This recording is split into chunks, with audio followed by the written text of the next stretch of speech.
versículo 5 até o versículo de número 7. Depois eu vou pedir para os nossos irmãos aí do Ministério de Mídia para projetar aí no Data Show o outro texto que nós vamos ler logo quando terminarmos esse. Êxodo capítulo 12, do versículo 5 ao 7. Eu leio, a igreja, por favor, acompanhe leitura silenciosa. O cordeiro ou o cabrito será sem mácula, um macho de 1 ano, o qual tomareis das ovelhas ou das cabras, e o guardareis até o 14º dia deste mês. E todo o ajuntamento da congregação de Israel o sacrificará à tarde. E tomarão do sangue e pô-lo-ão em ambas as ombreiras e na verga da porta, nas casas em que o comerem.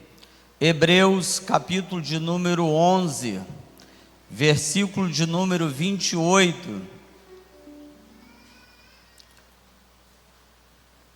Fazendo referência a Moisés, o grande legislador, o escritor aos Hebreus escreve: pela fé, Moisés, celebrou a Páscoa e a aspersão do sangue, para que o destruidor dos primogênitos lhes não tocasse. Amém?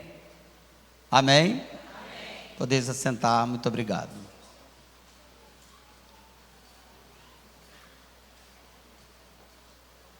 Meus irmãos, eu gostaria, antes de fazer a exposição do texto ora lido, como pastor da igreja, eu acho que seria uma falta minha, se não fizesse isso hoje, mesmo sendo um culto temático, um culto onde rodeamos e cercamos a mesa do Senhor. Mas ontem foi comemorado o Dia Internacional da Mulher.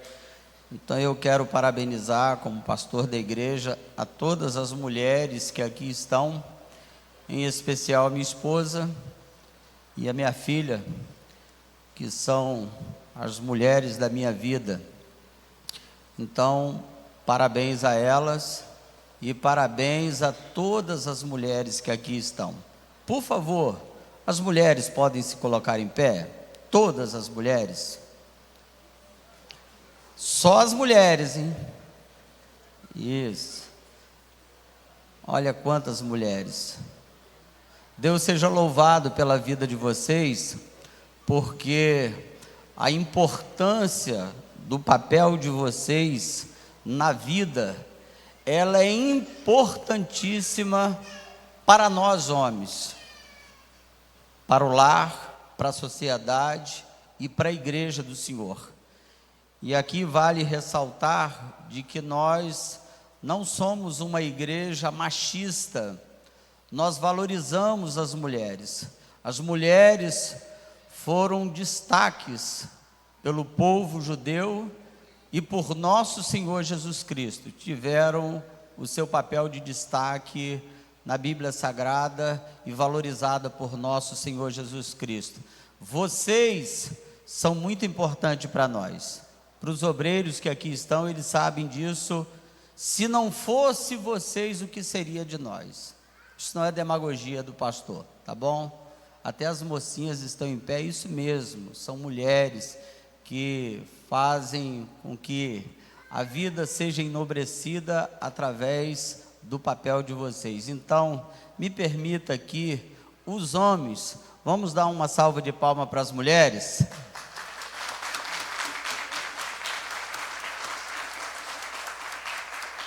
Nossa reverência para vocês no que diz respeito à importância do papel.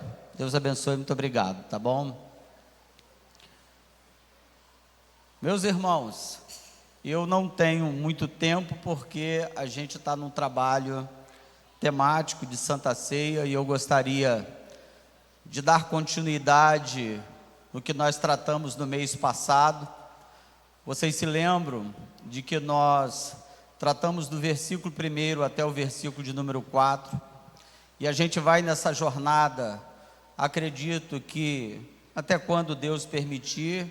O meu interesse é que vá até pelo menos em novembro ou dezembro. Todo mês a gente trata de alguns versículos e a gente gostaria de destacar esta festividade sagrada do povo de Israel, tratando a Páscoa como símbolo da nossa redenção, que é o tema central de que nós abordaremos ao longo desses meses que virão à frente. Porém, hoje eu gostaria de destacar o sangue que nos protege do destruidor. A gente tem a marca do sangue de Jesus, e diz a Bíblia que aquele que é nascido de Deus, o maligno não lhe toca. Você está protegido através do sangue de Jesus. Não vale encantamento contra a sua vida. Não adianta colocar o seu nome na boca do sapo, é perca de tempo. Parar na encruzilhada, fazer despacho contra a sua vida, é perca de tempo. Não pega a maldição, irmãos, contra o povo de Deus, porque Jesus, irmãos, se fez maldito por nós e levou toda a maldição, e a gente está aqui para cultuar e engrandecer o nome de Jesus. Glória ao nome dele, porque ele é o nosso Cordeiro Pascual. Porém, antes de tratar do texto, eu tenho um testemunho no meu coração, e isso está muito forte, e eu gostaria de compartilhar isto aqui com a igreja, porque é importante de que a gente fale aquilo que Deus está nos impulsionando a falar, e eu acredito de que isto tem um endereço correto para o coração de uns ou de um, mas de forma de que a palavra dele não volta vazio. Mas eu gostaria de fundamentar isto com vocês, dizendo o seguinte: vez por outra, a gente tem a percepção, a gente corre o risco de ter determinado pensamento, e que a gente entenda de que tudo é a mesma coisa, é todo mundo igual. Na linguagem lá fora, uma linguagem grosseira, eles dizem que é tudo farinha do mesmo saco. É assim que é o adágio popular lá fora. Entre o povo de Deus, isso não é uma verdade. Sempre Deus colocou diferença nas coisas. Deus sempre fez questão de mostrar a diferença em coisas criadas, estabelecidas por Ele, coisas constituídas por Ele. Por exemplo, a diferença entre o sol e a lua, a diferença entre dia e noite, a diferença entre luz e trevas, a diferença, irmãos, entre água e óleo. Água e óleo não se mistura. Você pode colocar a água em um determinado recipiente, e quando você colocar o óleo ali, ela não se mistura com a água.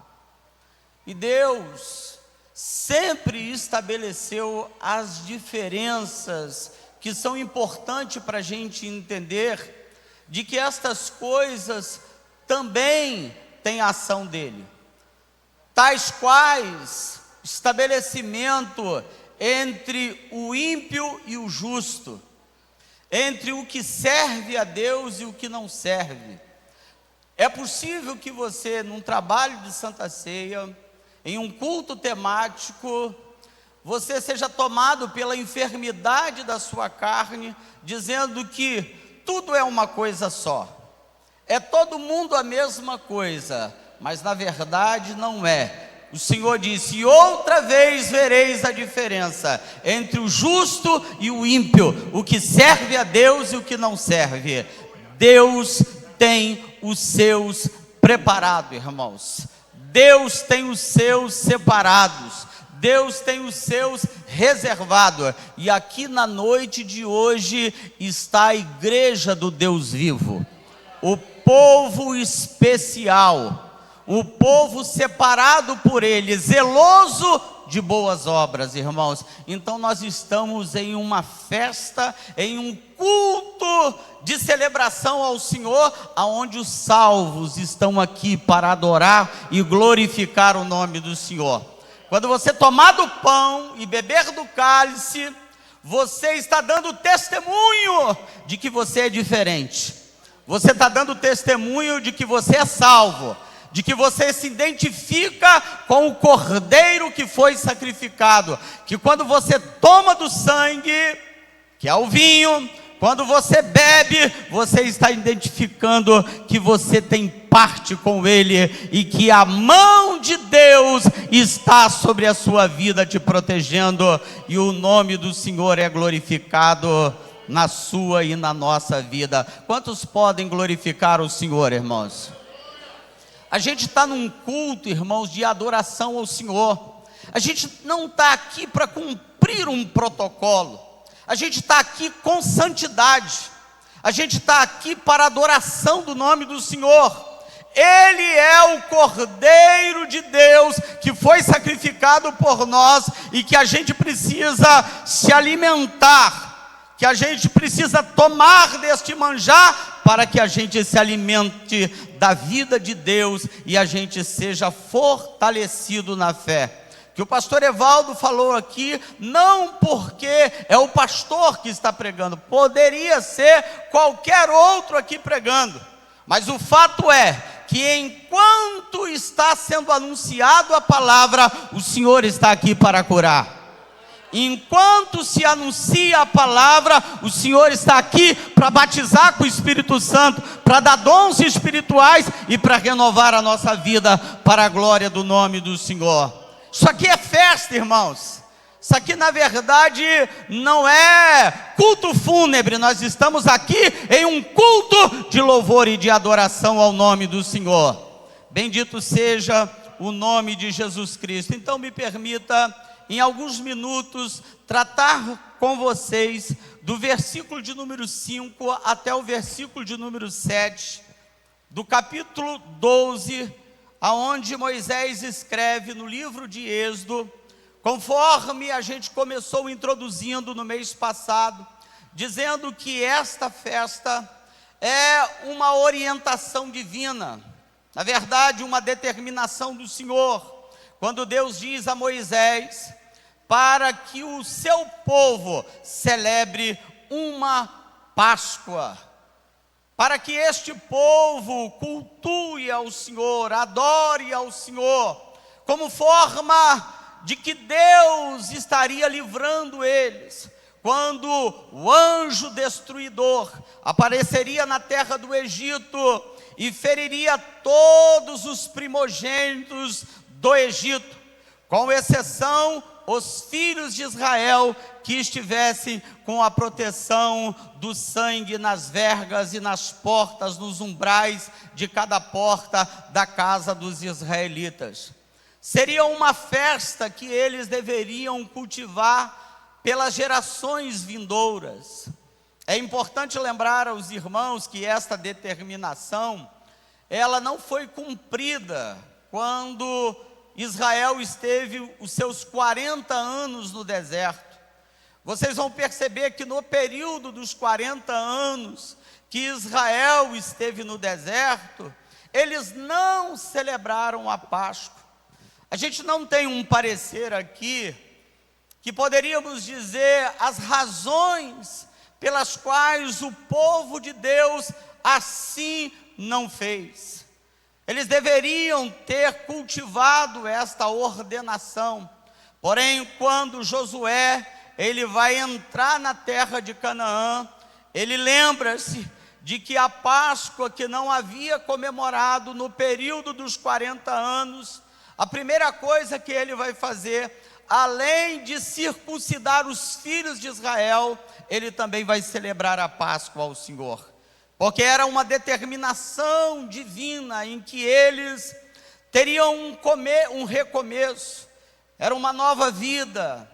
Deus havia dito para os filhos de Israel, na verdade dito a Moisés, para que dissesse aos filhos de Israel: este mês será o princípio de todos os meses. Uma vida nova, um recomeço, onde os filhos de Israel estariam recomeçando a vida deles, agora não com escravidão, mas livres, libertos da escravidão de Faraó, do jugo de Faraó. Porém agora estariam celebrando ao Senhor, adorando a Deus, cultivando um culto ao Senhor. E eu disse no mês passado também à igreja do Senhor, que não há nada mais sagrado, mais precioso do que a gente ter o tempo para celebrar o Senhor. Porque uma das coisas que Satanás mais quer nos enganar é tirar o nosso tempo de celebração ao Senhor.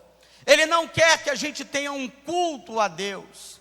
Ele não quer que a gente tenha um tempo de cultivo, de comunhão com Deus, de celebração ao Senhor. Por isso, do trabalho duro que os filhos de Israel tinham no Egito, tirando deles o tempo da celebração e do culto a Deus.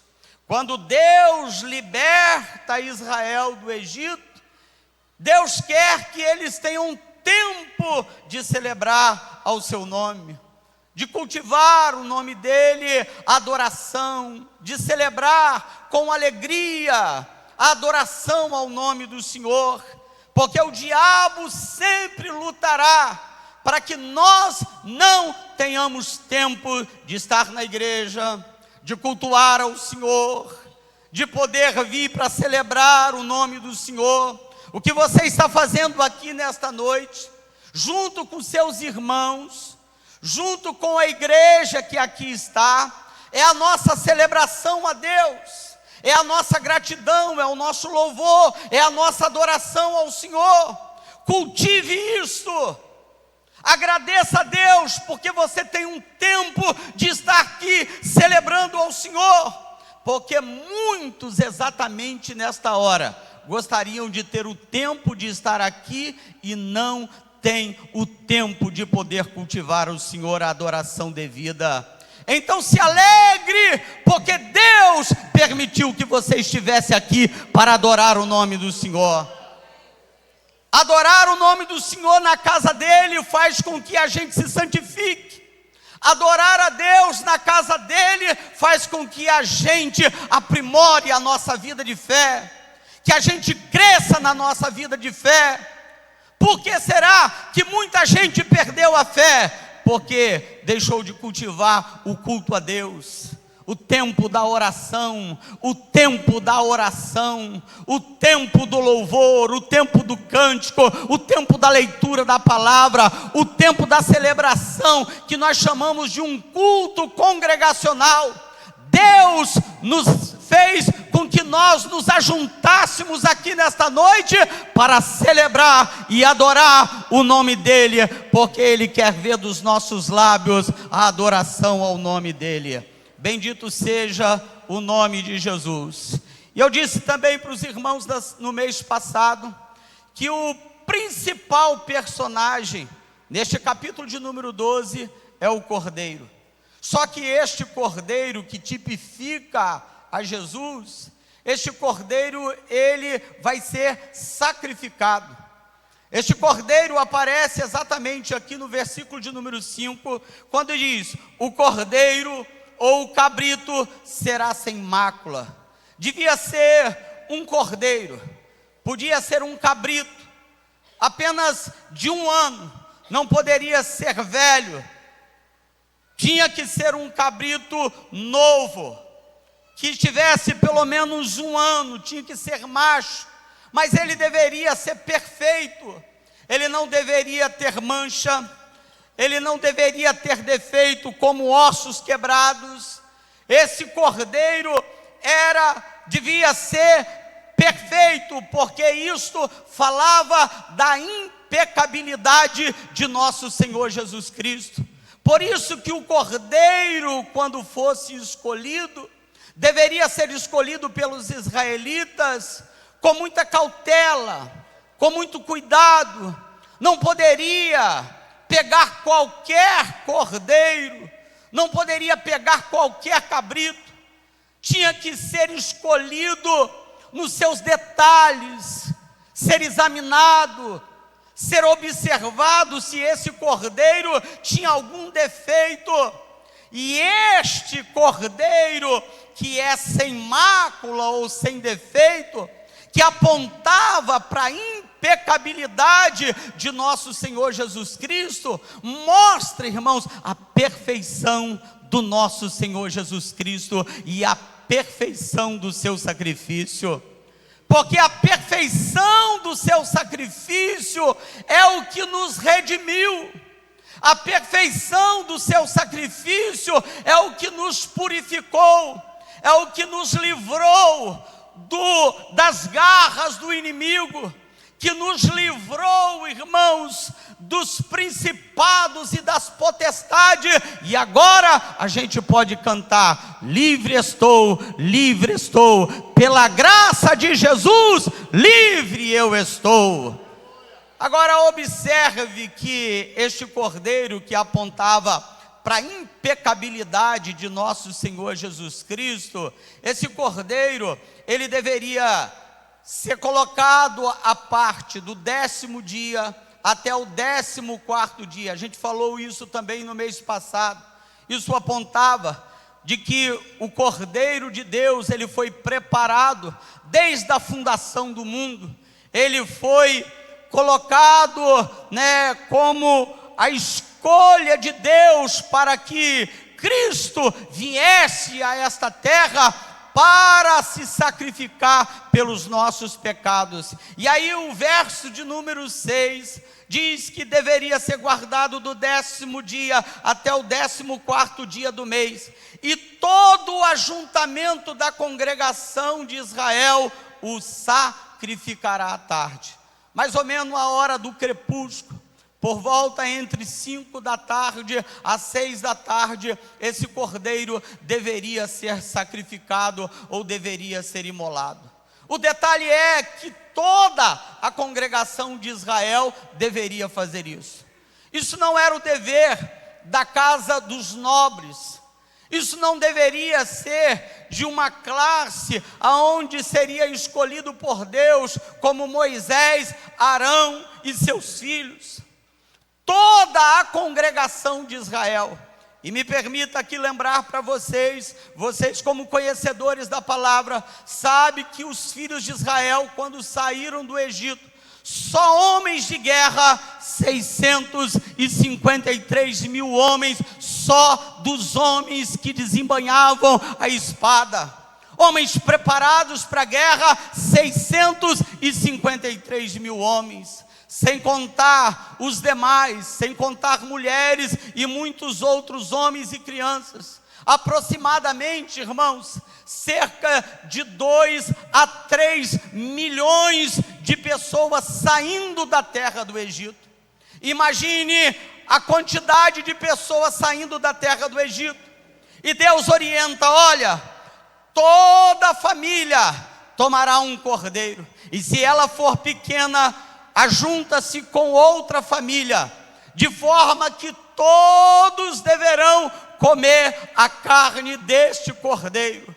A gente vai falar isso no próximo trabalho de Santa Ceia, que esse cordeiro não deveria ser comido a carne dele crua, não deveria ser comido cozida, deveria ser assado no fogo, falando do sacrifício de Cristo, apontando para o sacrifício de Cristo.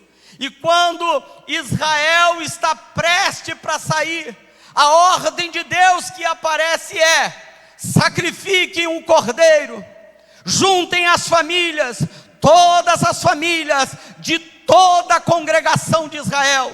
Imagine quase 3 milhões de pessoas saindo no Egito. E ninguém, irmãos, pelo menos a história não mostra, ninguém dizendo: eu não quero participar da Páscoa. Eu não quero participar disso. Essa cerimônia não é para mim. Eu não estou preparado para isso. Todo israelita deveria ficar dentro de casa.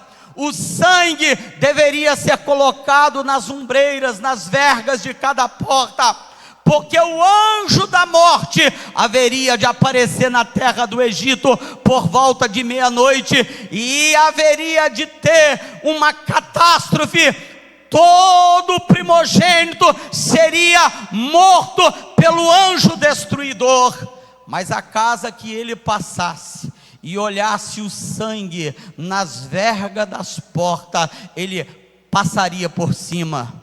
Ele não entraria nessa casa e não mataria o primogênito.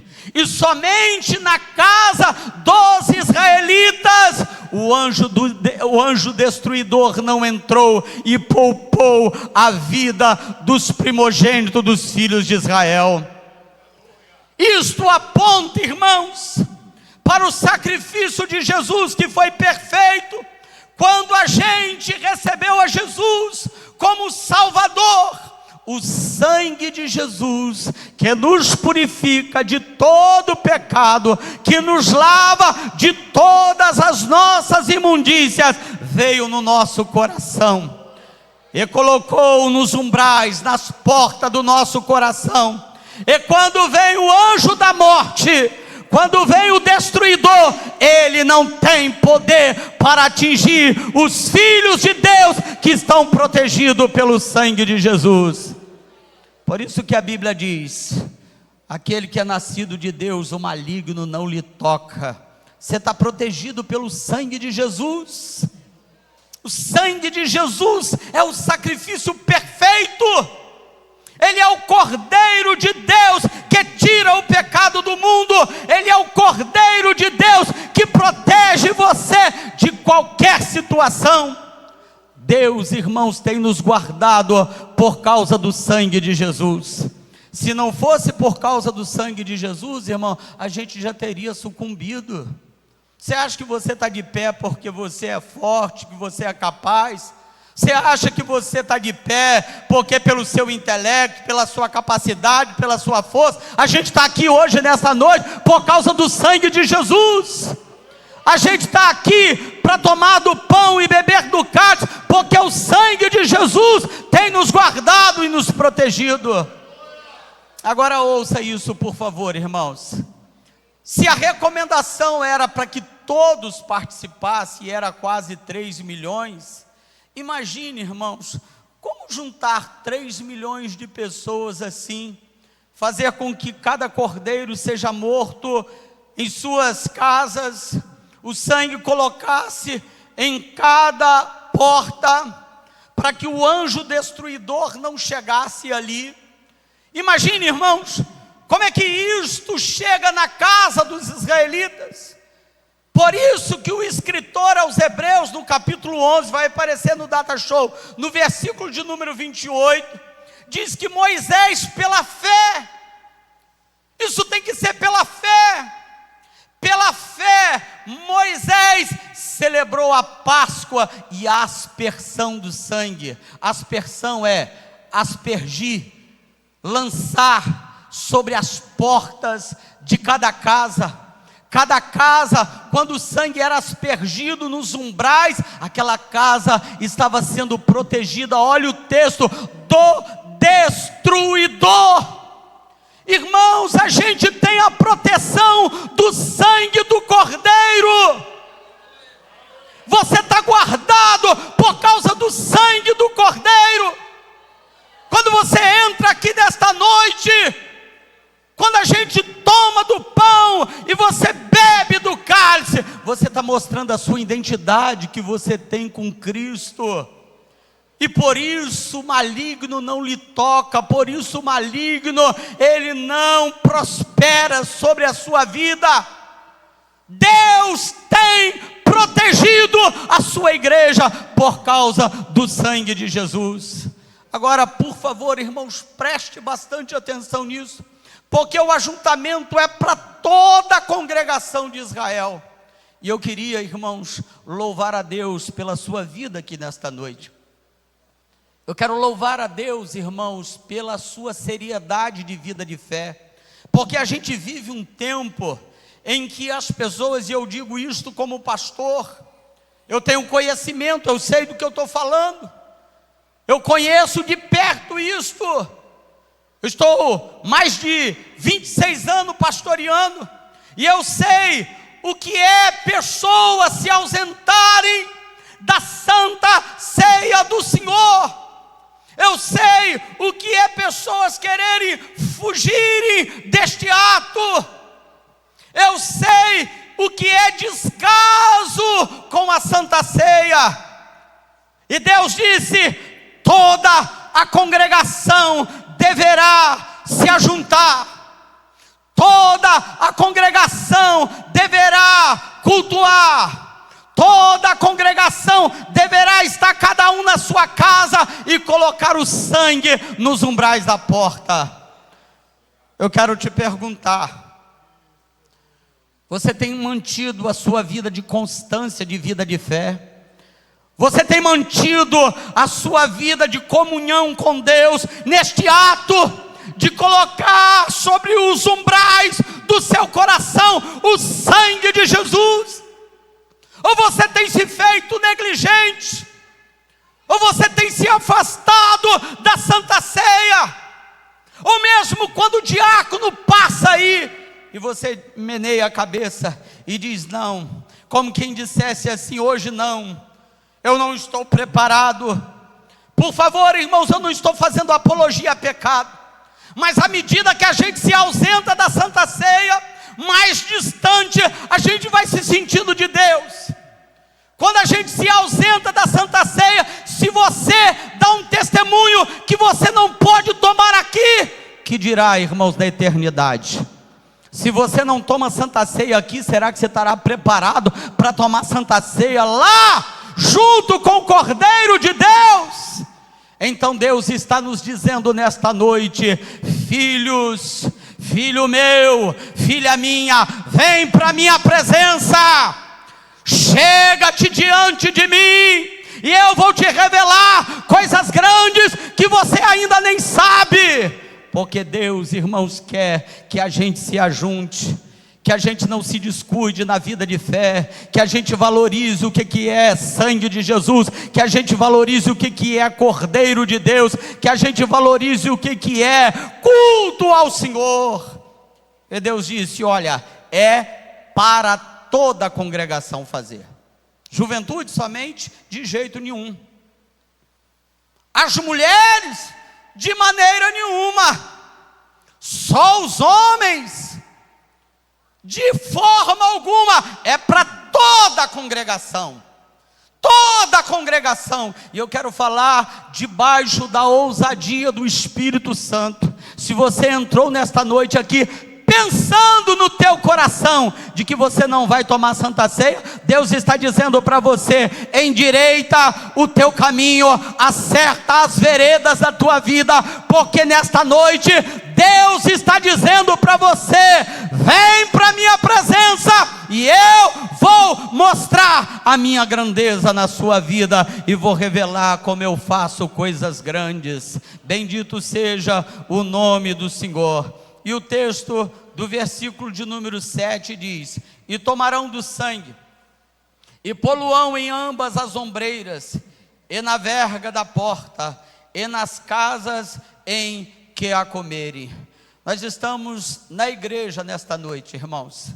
O ato que a gente vai fazer aqui, tomar do pão, mostra a nossa identificação com Ele. Você não vai fazer isto por medo, você vai fazer isto como um culto. Quando você tomar do pão, você beber do cálice, é o culto a Deus, é vida que Ele está te trazendo, é graça que Ele está proporcionando para você, é vida abundante que Ele está proporcionando para você. E eu queria pedir para você se colocar em pé, e nós vamos cantar um hino ao Senhor. Sob o sangue teu, Senhor. Vamos cantar o Senhor, vou chamar aqui o Ministério de Música para adorar o nome do Senhor.